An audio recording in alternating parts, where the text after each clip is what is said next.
Hi everyone, we're back with the 2020 Biz Kickstart event, and I'm joined with Nadia, who's going to talk to us all about emotional intelligence and how that can benefit us. Because most people are stressed out or anxious or depressed or whatever it is, and that can impact the business as far as I'm aware. So say, hey Nadia, introduce yourself and tell us a bit about how you got started. Hi everyone, my name is Nadia Dubiel and I'm a body intelligence coach, and I teach people how to reconnect with our bodies because we are overwhelmed in today's world with too much information, and everyone is looking for information on the outside, but we forget about ourselves. So basically I work with people on a physical, mental and spiritual level, just to find out who we are, what is our potential. And yeah, it's interesting. I love it. And I started I delved into self-development about 9 years ago now, I think. And it's been an interesting journey. I learned from so many incredible people. And now I have my own teachings, and I help people, to live their full potential. Yeah, it's amazing, and especially emotional intelligence. It's so popular at the moment, and people don't realize how crucial that knowledge actually is in our life. Yeah, it's interesting. You mentioned emotional intelligence, but then when you were talking then, you mentioned that you help us connect with our bodies. So is there a link between like ourselves physically compared to like ourselves mentally? Oh my God, of course there is. So let's dive in then. So, human beings, we are our choices, our life, everything is driven by emotions. We are emotional beings. And throughout our life, we acquired programming. So, since we are little babies, since we are born, we learn, absorb information from the environment, experiences, and we react in different ways to things that are happening to us. And this reaction they always have an emotional charge, and our bodies are actually addicted to these emotional charges that are happening within our bodies. So basically what happens is we are driven, the fundamental two fundamental emotions that we're driven by is fear and love or creativity. So by the age of 35, we already have ready kind of programming software downloaded into our minds. And majority of people make choices driven by emotional fear, which is connected to protection of our bodies. It's our survival mode. So because this is how we are hardwired, basically, because we live in a physical world, and but just people misinterpret a lot of things, and we create a lot of negative, low vibrational emotions, and we condition our body to be addicted to those emotions, and we make majority of choices based on that feeling within ourselves. Uh, yes. Is that something Isn't it? we can actually influence? And I say that because a lot of people that talk about, okay, you've got to act from a place of love or energy or any of those things. There are also people that probably have never been in a space whereby they've also been struggling financially or physically or any of those things. So there is an argument where it's like, well, it is a bit easier for those people. Like if you're financially stable, financially free, all those things, it's probably easier for you to say, oh, it's amazing, everything's going really well, and you're acting from that space. But then if you are struggling, you do have that financial pressure every month or every week or every day, some people, that can be could be very difficult to attach or detach from that situation and still have that sort of love and positivity about them, if that makes any sense. Of course, it makes 100% of sense. Unfortunately, 95% of people, when we make choices and we have ideas in our head, they are not coming from this place of creativity and love, because we are hardwired and to create from the place of fear, survival. So, place of fear, it's our identity, it's our ego. It's here to protect us and keep us safe. So people do not take risk. They stay in comfort zones because they are afraid if they take the risk, they're not actually afraid to of that the action. What they're afraid of, it's the emotion that accompanies that action. So for example, people are afraid to go into public speaking, not because they're afraid to do this public speaking, but they're afraid to be on the stage in front of everyone and be vulnerable because they're scared of judgment or embarrassing themselves. So they're afraid of that negative, that uncomfortable emotion. And that's why majority of people are creating life from the emotion of fear. So they take wrong actions basically. So that's why they have a lot of they make mistakes basically. The life that they create is not fulfilled, it's not fulfilling, and they keep failing, and they're stressing about it because it's the origin of the whole of the whole, the idea of creating life is coming from the wrong foundation, because we are conditioned sorry, we are conditioned to acquire all this information from the outside. And you know, the whole point is that we are naturally creative beings, and we already know what we're supposed to do. Obviously, we need to work that out first and then learn the skills that will help us to create life that we truly want. I don't know if it makes sense to you what I'm saying. Yeah, it does. There's a lot in there that I think is worth unpicking slightly, because one of the first things that sprung to my mind was, well, does it not make sense to want to avoid the negative feelings? That's the first thing that sort of came up to me. Like, if it feels Yeah. bad, then surely it makes sense to avoid that. Obviously, some people are like, well, that's completely different way of seeing it. It's a different perspective and all those things, which is okay. And I understand that personally. But people that are watching might be like, well, surely if I don't enjoy that thing, that it's probably a wise move to want to avoid negative feelings and avoid negative emotions, and try to do things that make us feel good. But then the next thought was, yeah, but it never really stays bad if you keep doing it. If you get into a habit of pushing yourself and stretching your comfort zone, then the negative goes away. So, what would you say to someone that was like, well, surely avoiding the negative emotions and feelings mean that we have to know what they are first, and we've got to know what causes them, right? That'd be their objection to that. No, actually, the point is to not to avoid those negative feelings, because we will never grow, and that's where emotional intelligence comes in.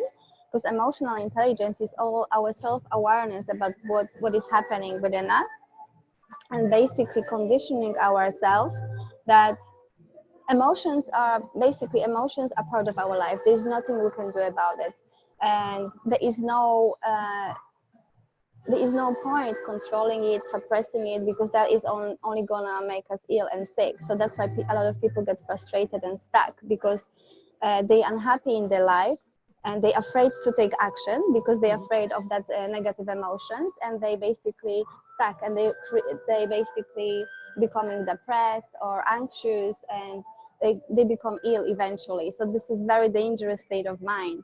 So the whole point is to learn that these negative, uncomfortable emotions are okay, because what people don't realize is very, very powerful information now, that on a physical level for our body, the chemical reaction of any emotion lasts about 60 to 90 seconds. So on a physiological level, we feel uncomfortable for only 60 to 90 seconds. So what is the mechanics of that? So let's say, obviously, we are creating uncomfortable emotion that is based on fear. So let's say anger. So we become angry or frustrated at something. So what happens is we already feel, so we feel that fear because we want to do something. Then we start creating thoughts. And when they collide together, you have emotion. The byproduct is an emotion. And that's so when your mind starts thinking, the brain releases chemicals in your body, different chemicals in your body, and this biochemical reaction naturally lasts between 60 to 90 seconds, and people are not aware of it, and they dwell in that state of physical feeling for hours, for days, even for years. Some people, and they get stuck in that feeling because they don't understand. It's just temporary. All the emotions are temporary, and they can disappear so easily. The point is just to let them flow through you, because they are here. Uncomfortable emotions, we need them actually, because they are here to protect us. They indicate something is not right, something is wrong, and we can actually turn it around into our benefit as well. So yeah, see, the thing that I mean, it doesn't really surprise me, but might surprise some people that emotions do only last about 90 seconds. So is it the dwelling that sort of recreates those chemicals? Because if you think about how sort of processing what you said, so right, the emotions are a sort of conscious way of making sense of the sensations, right? Making sense of the chemicals that are going on. But you have to label them, otherwise you make no sense of them. So with that in mind, if we dwell, does that keep the chemicals flowing around? Is that how it works? Yes, exactly that. So these chemical reactions, when we have the sensation in our body, because what it is, any charge, emotional charge, gives us energy, basically. So our body gets addicted to this charge because it's very intense. We feel stronger, we feel better. So that it helps us to survive. So they're highly addictive biochemicals. So yes, our body likes it, basically, and a lot of people dwell on that. For example, let's say you got stuck in traffic and and you're just waiting there for hours, and obviously the people, so the reaction is happening within your body, and people just get stressed and angry and upset and frustrated more and more because they're creating the thoughts that keep producing these chemicals over and over and over again. And when we in that stressful state of mind, our immune system shuts down, our creativity shuts down because we are in a fight mode, basically. So we are in protective state of mind. So our body cannot heal, we cannot breathe properly. The functioning of all the organs shuts down. So basically we're becoming weaker and weaker and weaker. So the more stress we have in our life, the more prone to disease we become, and basically eventually we develop some kind of inflammation or chronic disease. So it's important to be aware that not to dwell on this emotion. We can just easily let them fly through us, but it's very important to be in charge of what we're thinking. So we really have to be aware and notice what is happening. And the biggest addiction in the world at the moment is thinking. So people are addicted to thinking and overthinking and analyzing, and that's when this gets out of control. Because if we are not in charge of the thoughts that we're creating, we'll keep creating the biochemicals in our body that make us feel, agitated and frustrated, and we react in a very negative way to situations that are happening to us. So one of the things that it sort of brought up was like there are people out there that are how can I put it? How can I sort of phrase it? What's the best way of trying to think. There are people that are unhappy at like parties, right? There are people that are, they struggle to be in a positive frame of mind in like happy situations. But then there are people that all the way around can be happy in stressful situations. So you mentioned the sort of in the car and that the driver gets in the way and all those things. If you're in a positive frame of mind, I imagine that has a different effect on you than if you're not, right? Like if you're listening to like happy music on the radio, you're in a good mood, someone drives in front of you, you probably be like, oh, he's probably in a hurry, and you just keep going and you don't let it sort of hang around. But if you're stressed out, if you're anxious, if maybe you haven't had enough to eat, maybe you're late, all those things, and the same thing happens, you start screaming at them, you start wanting them to get out of the way, you change as you're driving, and then anything can happen at that point. So I feel like there's a bit of a system going on of depending on how you feel will depend on how the external things impact you. You react, yes, you react into environment, basically what people tell you. For example, I'm sitting here and someone suddenly come here and started, I don't know, shaking me. Normally people's reaction would be to get into self-defense mode, where I'm relaxed. I'll be like, okay, what's happening here? I would watch it depends on the situation, because Yeah, a yeah, lot of of course it people does. are Yeah. really, they already so it's a little bit more complex, because throughout life it depends on our life experiences and how we reacted to the situation that happened to us. So 95% of people, actually, our body is already conditioned to feel sad, to feel angry, to feel frustrated, to feel stressed, because we've been feeling that for years. So even if we try to force ourselves to feel love, to feel joy, to be happy, so we kind of lying to ourselves, because it's not gonna work like this, because we only thinking we are feeling happy, where our body is actually feeling that low emotion, because it's been conditioned to it for years. So it's more complex than that. So really, people have to work on a deeper level to change the way they perceive the world, not only like kind of tell themselves, oh, I'm gonna be happy and it's happening. No, it requires everyday practice and work, and we can do it through breathing and meditation. That's the most powerful tools I know that are natural, that can help definitely with rewiring our bodies and actually letting go of what the stress that's within us. Yeah, it's interesting that you say that it's not a once and done thing either. Like you can't do this thing and then walk away and go, okay, that's me finished for forever. I'm forever this happy person and everything's always gonna work out and it's all gonna be amazing. So you realize that you wake up the next day and go, oh, it's not quite as good as it was yesterday. The same thing. I should probably do this again. Or like there are people out there that like, oh, I keep a gratitude journal, but I scream at traffic every day. You probably need more than just the journal then. Like you need something a bit more, something else needs to happen there.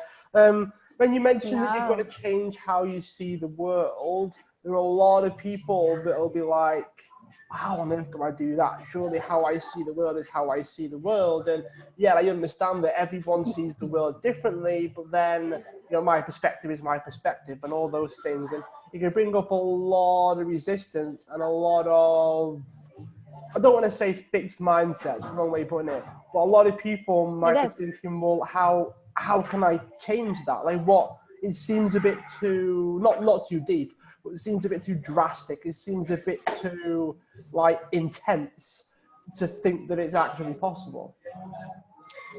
So to be honest, obviously it depends on the person. So when it comes to environment and how we see ourselves, others in the world is crucial and very important. And a lot of people have an illusion. Uh, what kind of opinions do they have, because a lot of people are not aware of unconscious programming.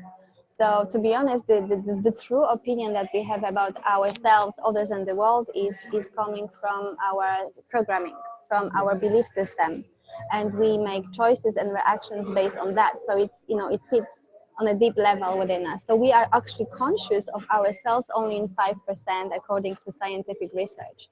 So actually, only 5% of the things that we think about ourselves, it's true. And we can actually realize if, because obviously we can realize what kind of life, if we are creating life consciously or unconsciously, if we just look around and see what our reality looks like.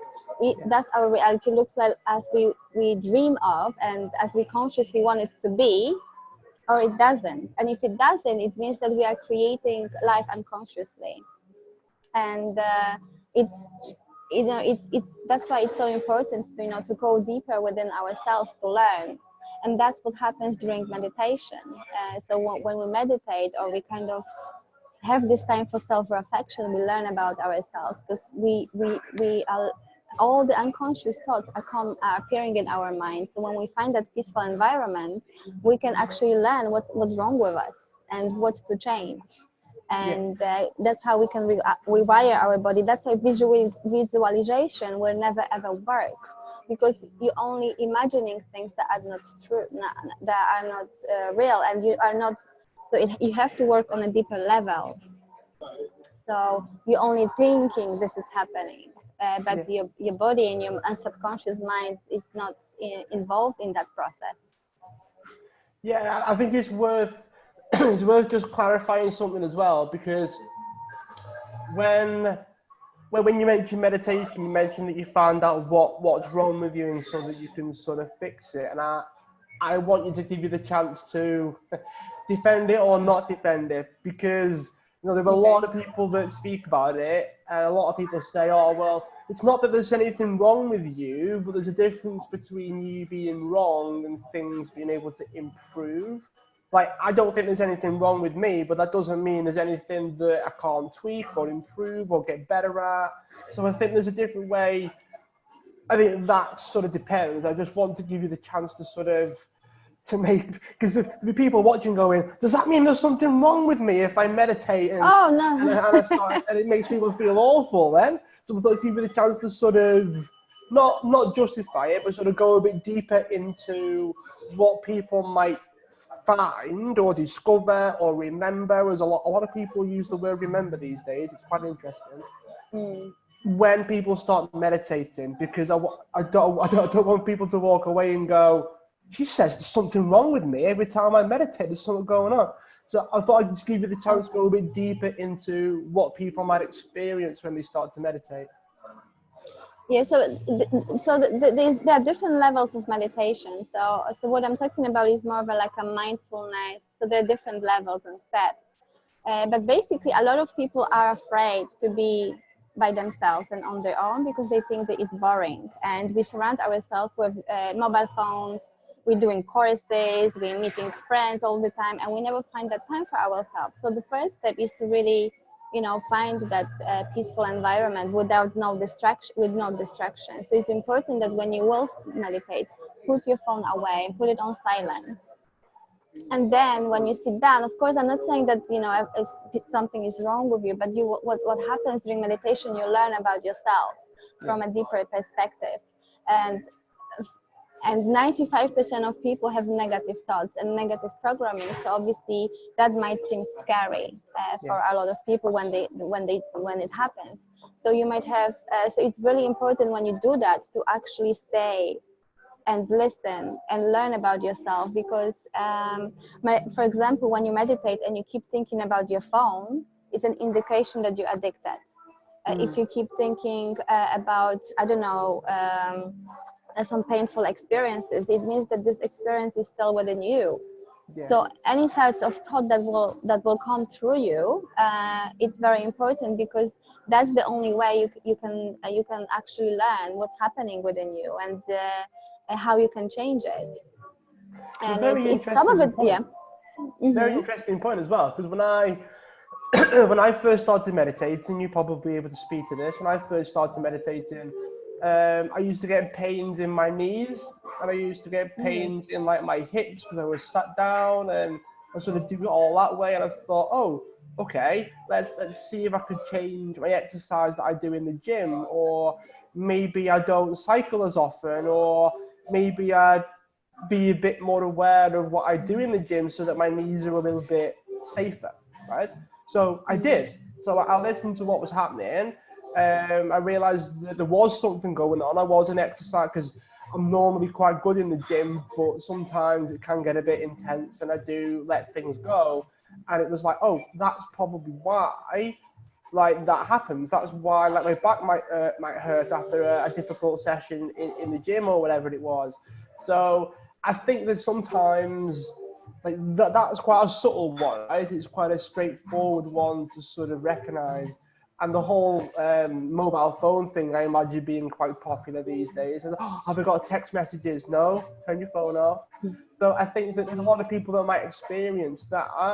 But at the other end of the spectrum is that you mentioned, like, you might bring up painful memories, you might bring up painful voices, you might bring up some things that are there in the background that you didn't realize. So when I meditated, I realized that I still have this belief that I'm not good enough to achieve whatever it is that I want to achieve, and that was on repeat. Now, what I know of meditation is your thoughts do go faster when there are less distractions.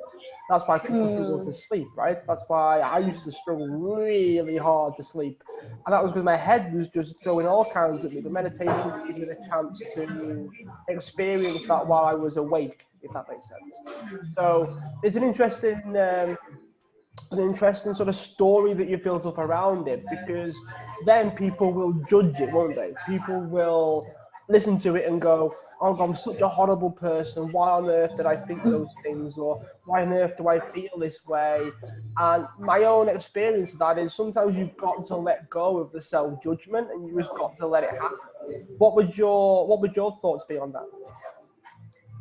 So yeah, so before I carry on, so I just want to let you know about your body. So actually, yoga, the whole purpose of yoga, and it's called yogasana. It's actually to condition your body to sit in a meditation for an extended period of time. So the conventional yoga that people do and see as an exercise actually is just one stage of meditation, because it prepares your body and your mind to sit for hours in this uncomfortable position. That's why obviously you had pain, and a lot of people do, and they can sit only for a very short period of time because the body is not strong enough and conditioned enough to sit.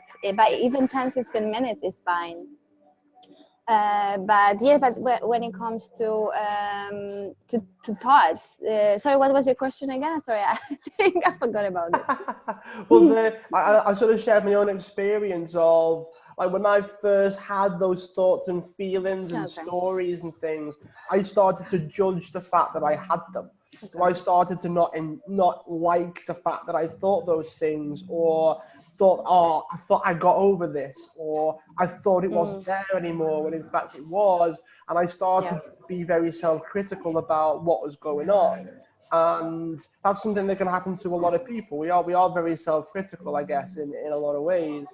And so my own thing was, part of my meditation practice was to not hate myself for what was happening while I was meditating. And what's your take on our ability to essentially judge ourselves while we're doing this? So it's an amazing question, and to be honest, it's so normal that, because we are judgmental, and this is our nature. We judge ourselves, we judge others all the time, and hopefully eventually we will stop doing that, because it creates only separation and disconnects us from ourselves.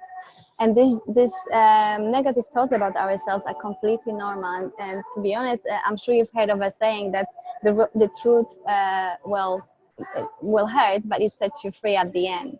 So it's normal that it's gonna hurt you, what you're gonna feel and think.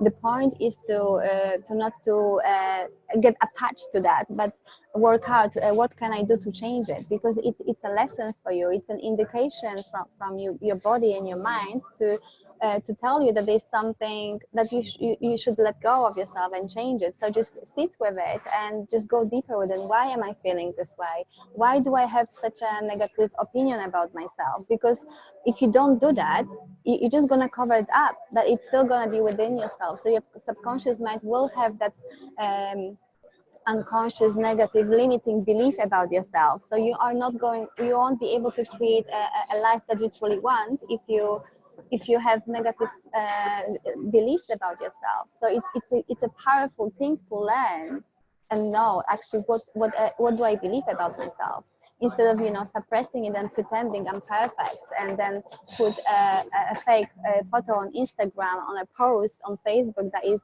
not true and authentic.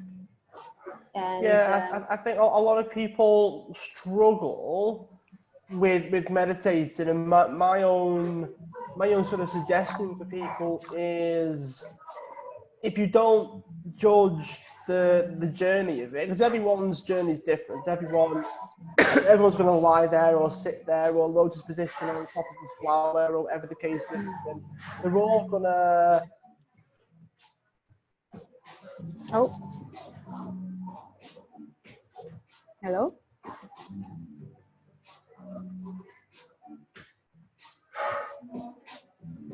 I think most people do struggle with it. Most people do struggle because they how it feels. They don't like what happens, and unfortunately, that's also part of it, isn't it? Like we just go deeper. We just go deeper into it. I think people forget the story that you tell yourself, no matter what it is, that is what it is. That's what meditation is. It's not, if you go, why am I thinking that? Oh my God, I can't believe I'm doing that. I'm such a horrible person. No, I'm not. I'm doing this. I'm doing that. I've got this. I've got that. I go, oh, what about this? What about that? That's what meditation is. That's what the practice is. That's what happens. People don't talk about that. I don't think people mention that enough. Because all the meditators that I see, they're all like, oh, well, when you think about meditation, you go really deep into your soul and you realize what the world really is. And it's like, you don't, that's so, there's such a disconnect there between what experienced meditators talk about and the rest of the world. Yeah, it's so important to know this, and that's when emotional intelligence actually comes in. It's important to actually to convince ourselves that feeling this negative emotion, frustration, anger, stress, embarrassment, guilt, shame, any of this emotion is okay. They just part of us. They just indicate something about us. There's some unconscious belief system within us. But the whole reaction of feeling embarrassed or shameful about something will last only 60 to 90 seconds, and it's okay. And then just let it go. Do not dwell on it. And that's very powerful thing to do. So just next time when you feel embarrassed, when you feel guilty, when you feel angry, just remember you don't need to. It doesn't need to affect your life on such a deep level. Just let it flow through you and breathe. If you It depends on the situation. If it's really the situation is getting worse and worse, remove yourself from that situation. Just walk away, breathe and relax, and just it requires a lot of responsibility and maturity from people to do that, because we are at the beginning it's really hard, and it requires a willpower. It requires a lot of willpower for us to make that choice, that the different choice than before. And just noticing and breathing and just making the right choice, because every second we make a choice in our life. Do I want to think something negative, or do I not? And a lot of people just fantasize, daydream, or just dwell on this self-destructive stuff, and when they really don't have to. And that obviously relates to our business as well, and the leaders that we are and become, and the way, and because people can feel if something is wrong within you. And if you're running a business, if you're opening a business, if you're at the beginning or whatever stage you are, it's important to really have strong foundation of and know who you are and what you're capable of. Because if you don't know that, if you don't have that self-confidence within yourself, eventually you will crack. Because the higher you go, the more successful you will become, the more stressed it's going to be, the more responsibility you are going to have, because the more money you have, the more responsibility. And if you're not prepared for that, if you don't have that emotional resilience within yourself and how to manage stress, people, horrible reaction, failure, losing more money, it's going to end up really, really bad for you. So it's important that people do that inner work before they want to, live their life to the fullest, because it's the foundation. Yeah, I completely agree with that. And I think as well that you mentioned not dwelling as well, and not holding on to the emotions. Does that stand true for positive emotions as well? Because we've talked a lot about negative emotions, right? We've talked a lot about that. What about positive ones? Oh gosh, I forgot about them. Thank you for reminding that they exist. So yes, of course. So we have, so yeah, we do have, of course, a fear-based emotion to keep us safe and secure, to protect us. And obviously we've got creative emotion based on love, joy, happiness, gratitude and compassion. So these emotions are connected to our true potential, to our higher self, if you want to be spiritual. So when you feel these emotions, it means it's an indication you are on the right path. And definitely not, do not definitely dwell on those. But again, it depends. But do not get addicted, because obviously emotions are addictive, and it's important um, that we don't get attached to them, because eventually we might get disappointed. So disappointment is another very powerful emotion, that when people have that, so disappointment is something we are hoping for a positive outcome, and we dwell, maybe we live in like this fantasy world, and if the outcome is not the way we wanted, and then then we feel hurt. Yeah. So it's about balance, keeping balance. But when we are in this elevated state of mind, that's when our creativity activates, our imagination activates, and that's when we are the most productive, and that's when we should make choices in our life. That's when we should actually reflect, when we are in that state of mind. So scientists and a lot of people now talk about coherence. So when you're in that coherent state of mind, when your heart brain and your head brain and your gut are in a like very peaceful, aligned state, that's when you're really the most powerful, and that's really when you should make decisions, and that's when you should reflect on ideas and actions to take. Yeah, This definitely. peaceful state of mind, yes. What are some of the benefits of this? So before we finish, I'll be interested to Mm-hmm. know what are some of the benefits of this? What are some of the things that people watching or listening can get from this level of intelligence, this level of resilience, this level of regulation, I suppose? What are the ways that we could expect to benefit from it? Oh, the benefits are just infinite.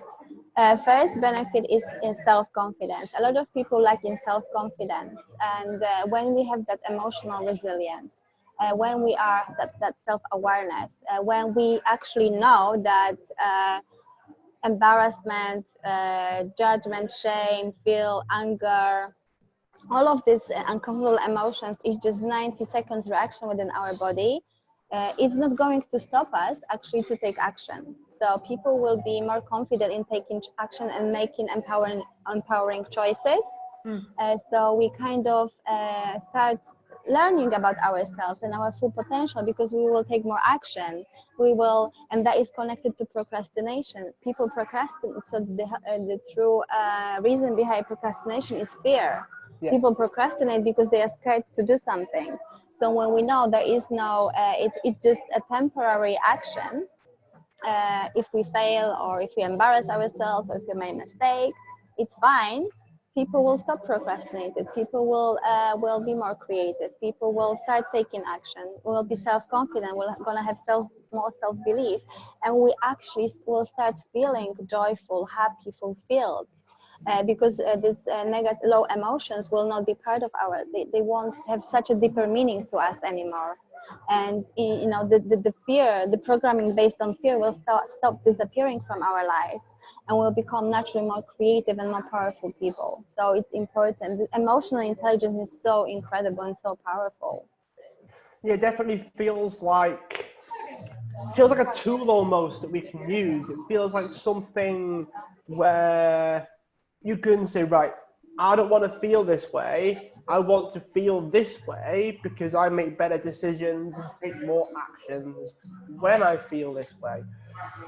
Does it not ever feel, someone that obviously you teach a lot about this, Nadia, so obviously you can speak to this. Does it ever feel too robotic or too regimented? No, definitely not. Because when we are in our creative power, when we on that high, our life changes, of course. And obviously we're still gonna feel it. Life is like a wave, and it's important that we do not get attached to, to the high emotions, because they will be low as well. So life is everything, and that's what makes it beautiful. But what is important as well, to actually give credit to these low emotions as well, because I can give you a nice tip for people that have anger problems, or they get angry sometimes. So anger actually can be used to your advantage and to increase your self-confidence. So I'll give you an example. Let's say you are so we get angry usually when there's some injustice, something that we disagree with, something unethical, something against our values and principles. So let's say we're walking on the street and there's this horrible guy. He pushed over a lady, older lady, and he's just slapped her or something, did something horrible.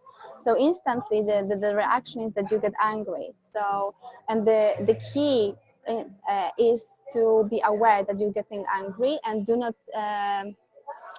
let your mind to produce angry thoughts, but stay in that elevated state of being generally, because what you do, because again, this is emotional charge, so your body is full of energy, you are stronger, your energy goes into your hands and to your legs.